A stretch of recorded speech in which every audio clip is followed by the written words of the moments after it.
Our top story this morning, the Korean government is setting up a special employment support system for people who might lose their jobs during the state-led corporate restructuring of the nation's ailing shipbuilding industry. Korea's big three shipbuilders will not receive any government funds, though. Our Jung-soo starts us off.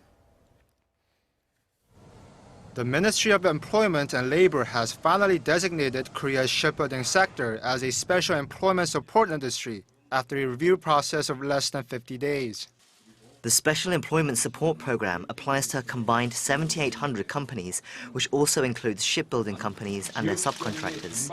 The program will go into effect starting July 1st for 1 year until June 30th next year. The shipbuilding sector has been suffering from sluggish demand, low international oil prices, and increasing global competition. The Korea Offshore and Shipbuilding Association had predicted that a maximum 63,000 employees could lose their jobs by the end of next year.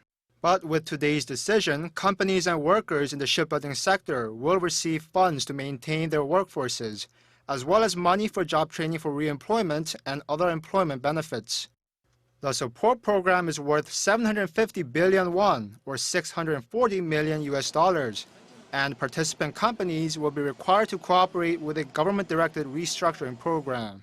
Missing from the list of beneficiaries are the country's three largest shipbuilders, Hyundai Heavy Industries, Daewoo Shipbuilding and Marine Engineering, and Samsung Engineering. The labor minister said the three companies all have the capacity to continue their business operations without additional support as of now, and noted that none of them have finished their internal negotiations with their labor unions regarding potential layoffs.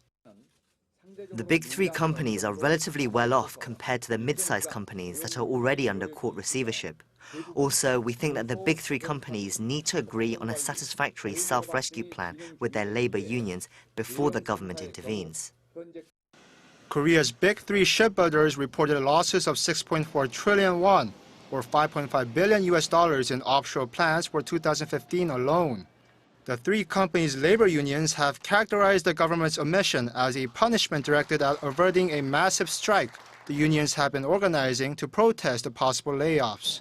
Jung-soo, Arirang News.